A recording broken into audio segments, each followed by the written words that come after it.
ශ්‍රී ලංකාවේ වාසිදායකතම මොබයිල් පසුගියුම් පැකේජ් ඩයලොග් පවර් ප්ලෑන් එකක් ඔබත් අදම ලබා ගන්න.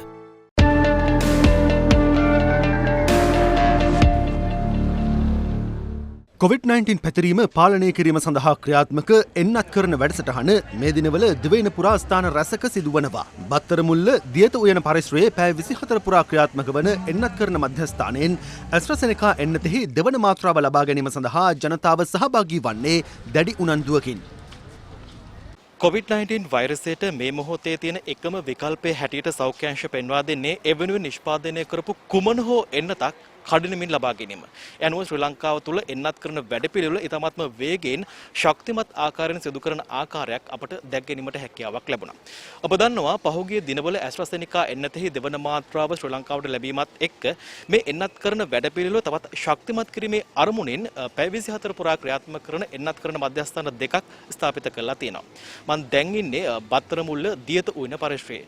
මේ මොහොත වන විටත් දැන් මධ්‍යම රාත්‍රියත් ඉක්මවා ගොස් තිබෙන අවස්ථාවක ජනතාව තමන්ට හිමි එන්නත ලබා ගැනීම වෙනුවෙන් මේ පරිශ්‍රයට පැමිණීමේ සිටින ආකාරයක් අපට දැක ගැනීමට හැකියාවක් ලැබුණා. ඒත් එක්කම මේ සඳහා ශ්‍රී ලංකා යුද හමුදාව ඍජු දායකත්වයක් ලබා දෙමින් මේ එන්නත් කරන වැඩපිළිවෙල ශක්තිමත් කිරීමට අවශ්‍ය කරන සහයෝගය ලබා දෙන ආකාරයකොත් අපට මේ පරිශ්‍රය නිරීක්ෂණය කිරීමේදී දැක ගැනීමට හැකියාවක් ලැබුණා. කොළඹ විහාර මහදේවි එලිමහන් රංගපීඨයේ පිහිටි පැය 24 පුරා ක්‍රියාත්මක එන්නත් කරන වැඩසටහන ඊයේ රාත්‍රියේ ජනාධිපති ගෝඨාභය රාජපක්ෂ මහතා විසින් නිරීක්ෂණය කරනු ලැබුවා. එහිදී ජනාධිපතිවරයා පැමිණ සිටි ජනතාව සමග පිළිසඳරකද නිරත වුණා.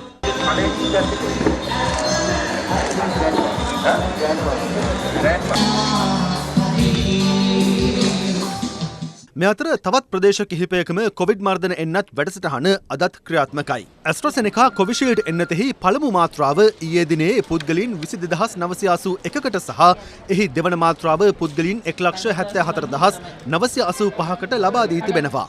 සයිනෝෆාම් එන්නතෙහි පළමු මාත්‍රාව ඊයේ දිනේදී පුද්ගලයන් 2,03,515කට සහ දෙවන මාත්‍රාව 18,483කට ලබා දෙනු ලැබුවා. ඒ අනුව සයිනෝෆාම් එන්නතෙහි එක් මාත්‍රාවක් හෝ ලබාගත් පුද්ගලයන් ගණනද ඊයේ වන විට කෝටිය ඉක්මවා ගිය අතර එය ප්‍රතිශතයක් ලෙස 79%ක්. ෆයිසර් එන්නතෙහි පළමු මාත්‍රාව ඊයේ දිනේ තුල පුද්ගලයන් 12කටත් දෙවන මාත්‍රාව 6 දෙනෙකුටත් ලබා දී තිබෙනවා.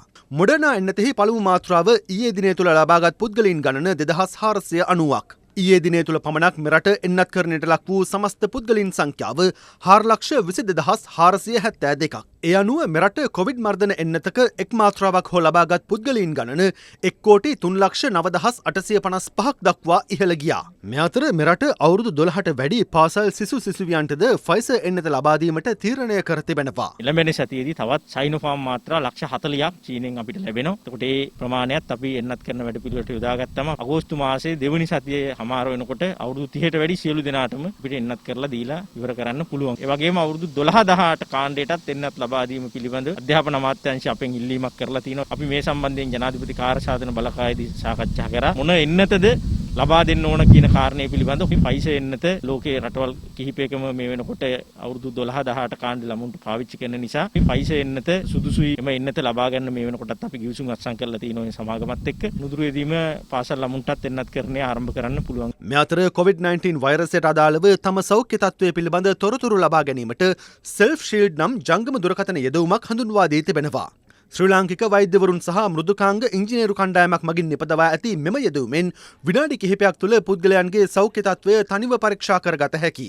ඒ අනුව පරිශීලකයාගේ පෙනහළුවල ක්‍රියාකාරීත්වය නිරීක්ෂණය කිරීමට සෞඛ්‍ය තත්ත්වය පිළිබඳ වාර්තා ලබා ගැනීමට සහ එමගින් ලැබෙන උපදෙස් මත කඩිනමින් ප්‍රතිකාර වෙත යොමු වීමටත් මෙමගින් හැකියාව ලැබෙනවා. ගෙවුණු දිනේ මෙරටින් කොවිඩ් ආසාදිතින් 2420ක් වාර්තා වුණා. මෙලෙස ආසාදිතින් 2000 ඉක්මවමින් වාර්තා වූයේ අකණ්ඩව 5 වන දිනටයි. ගෙවුණු දිනේ වාර්තා වූ ආසාදිතින් අතරින් 2382 දෙනෙකු අලුත් අවුරුදු පොකුරේ ආශ්‍රිතයින් වන අතර සෙසු 38 දෙනා විදේශගතව සිට මෙරටට පැමිණි අයයි. ඒ අනුව මෙරට සමස්ත කොවිඩ් ආසාදිතින් සංඛ්‍යාව 3,13,769ක් දක්වා ඉහළ ගියා.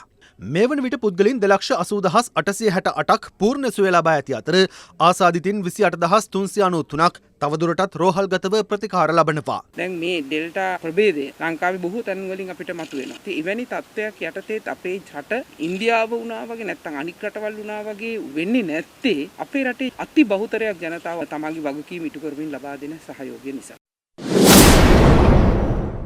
සෞඛ්‍ය සේවා අධ්‍යක්ෂ ජනරාල්වරයා විසින් පෙරේදා සිදු වූ කොවිඩ් මරණ 63ක්ද ඊයේ වාර්තා කළ අතර මෙරට සමස්ත කොවිඩ් මරණ සංඛ්‍යාව දැක්වෙන්නේ 4,571ක් ලෙසයි. දැන් රෝගය ශීඝ්‍රයෙන් වැඩි වෙන ආකාරයක් අපි දකිනවා. ප්‍රභේද දෙකක් මෙතන යන්නේ. ඉතින් අපි කියන්න ඕන විශේෂයෙන්ම මේ බස්නාහිර පළාතේ රෝගීන් ඉතාමත්ම සුලභව ඉන්නවා.